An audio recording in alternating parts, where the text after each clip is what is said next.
Tesla 2022 Buyer's Guide: 5 Mistakes to Avoid When Buying a Tesla.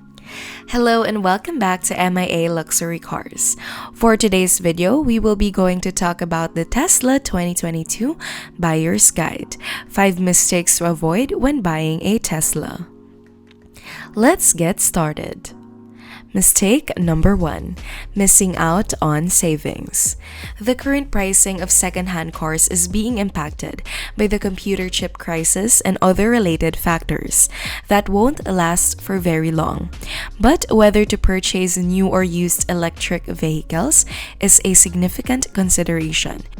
In general, used electric automobiles cost less than used gas cars, just because gas cars other than Tesla tend to lose value more quickly than electric cars do. The Tesla Model 3 was among the finest cars, if not the best, for maintaining its value over time. Tesla tends to hold its value better than other cars, so that is an exception. However, while they are newer, EVs are typically more expensive than gas vehicles. The federal EV tax credit is only up to $7,500 and is a tax credit of your responsibility that you owe for your federal tax, so it caps out at $7,500. However, there is a catch there. If you live in the United States, you probably qualify for an EV tax credit that is available for many manufacturers. If you owe less than $7,500 in federal taxes, you are only eligible for the amount you owe. Because of the current EV tax credit, manufacturers like GM and Tesla are no longer eligible for the credit because they have already reached their limit. But the majority of other vehicle manufacturers are still eligible for the credit up to a minimum of $7,500. If you're interested in purchasing a new EV, you can look at those other manufacturers. And depending on your tax liability, you could receive up to $7,500 in tax credit. If the manufacturer still offers that $7,500 tax credit, you can probably save some money by purchasing a new vehicle. However, used EVs also typically have lower mileage because most electric vehicles have a lower range and therefore aren't driven as frequently, for as long or on as many trips. Unfortunately, keep in mind that only new electric vehicles qualify for the tax credit. Another option to save money when purchasing an electric vehicle is to see if any local incentives are available. These incentives may be offered by your city or even your state.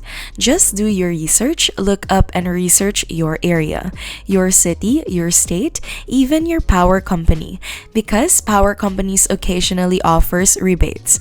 For instance, California has a pretty good EV credit if you buy an electric vehicle. So you not only get the federal tax credit for the EV, but you also get state credit as well. Simply checking on those rebates at the state and local levels should be done when purchasing an electric vehicle, whether it be new or used. Number 2. No charging plan. Another common error is not having a charging strategy. You should do some preliminary research and determine where you'll charge, how you'll charge, and whether you can charge at home, that you can no longer stop at gas stations whenever you like. Most people will charge their cars at home, which is far more convenient than using gas because you never have to bother about it when driving on a regular basis. Everybody charges their phones at night when they get home, and they charge overnight while they sleep. So hopefully you have a designated spot at your home to charge it, and ideally, it would be a garbage. As a result, you wake up to a fully charged each day, and the majority of your driving is similar to charging your phone. Many individuals are also unaware that you can charge using a standard outlet.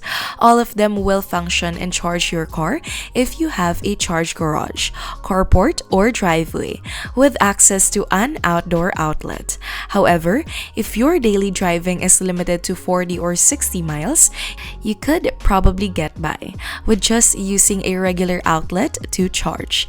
The battery would charge at a rate of 4 to 5 miles of range per hour. If you want a faster charging rate at home, you don't always have to pay to have a faster charger installed. If you have a garage, the most popular solution for most people is to simply install a 220-volt outlet or NEMA 1450 outlet. For non-Tesla EVs, you'll probably only be charging on a 250-volt plug, which will provide you level 2 charging unless you have a Tesla.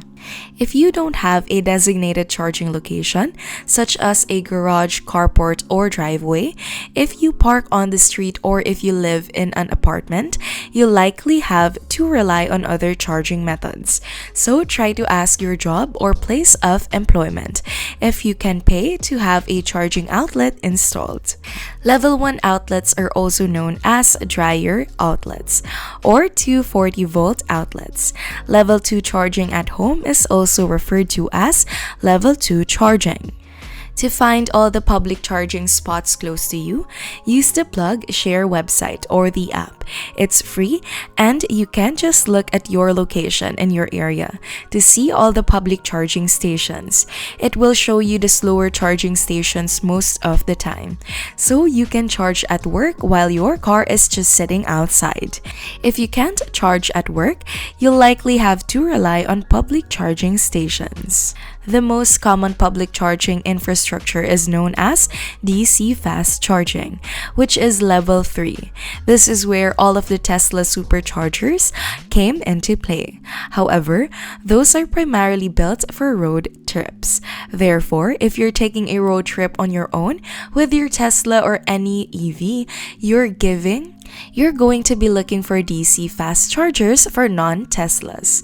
The Plug Share app will list all the chargers, including Tesla superchargers, other DC fast chargers for non-Tesla vehicles, and slower chargers as well. Another thing to consider before purchasing an electric vehicle is how much your electricity company will charge you.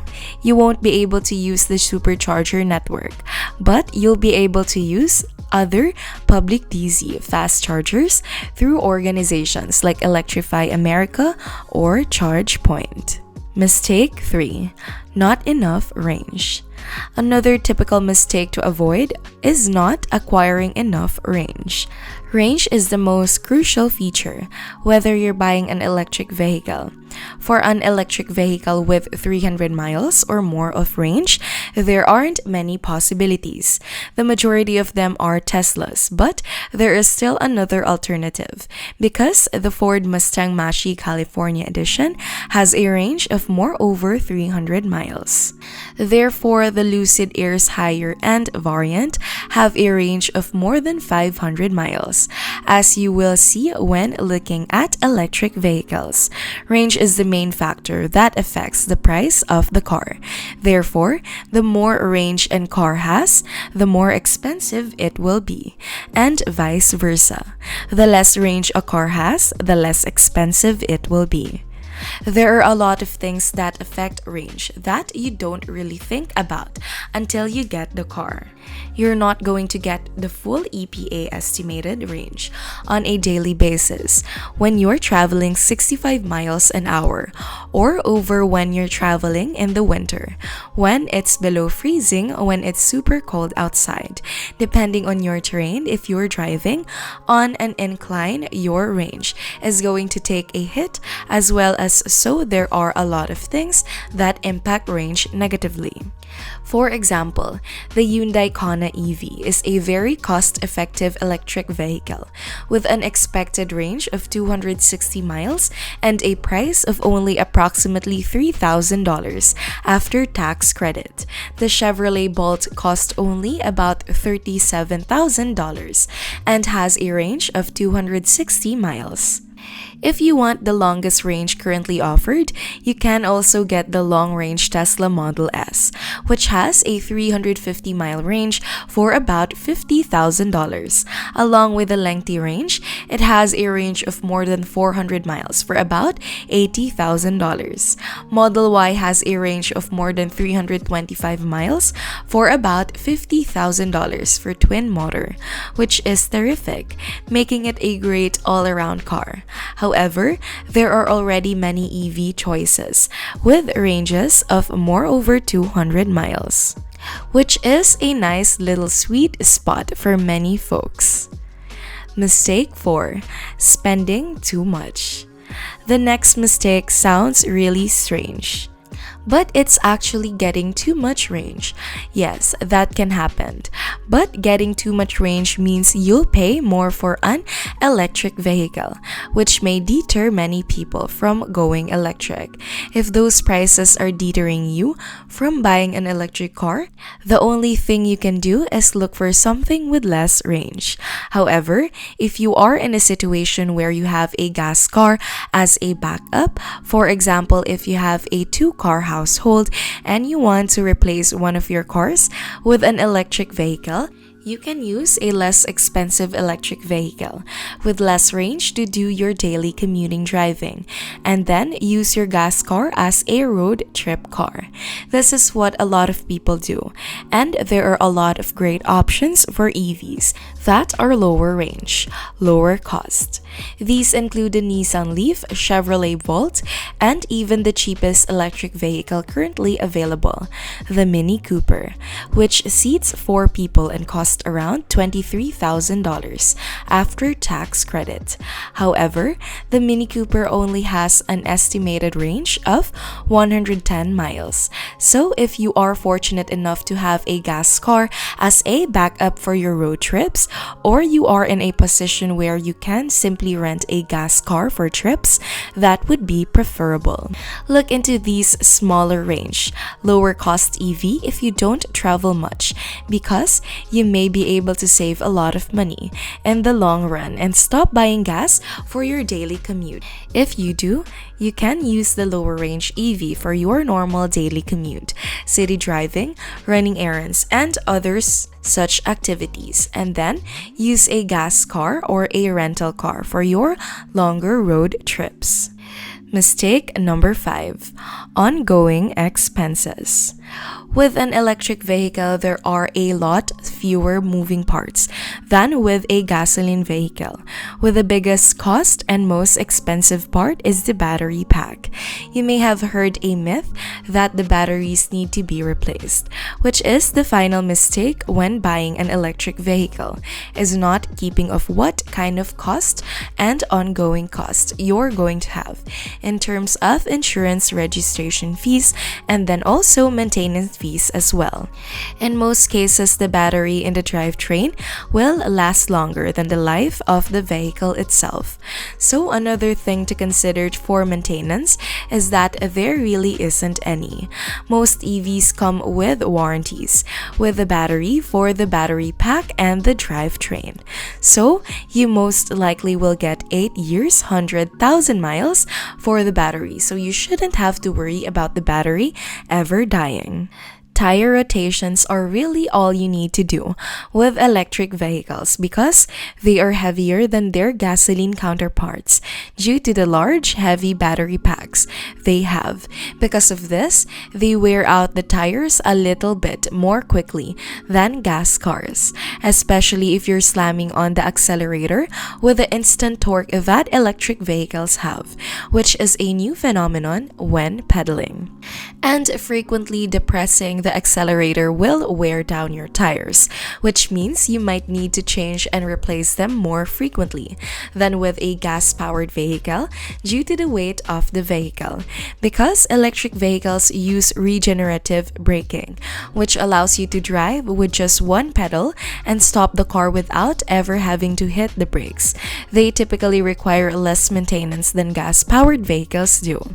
This is because regen braking is a feature common to all electric vehicles.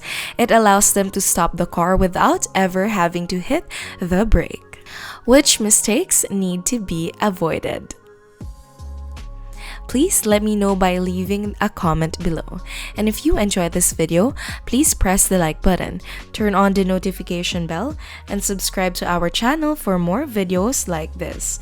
Thank you for stopping by to watch. See you in our next video.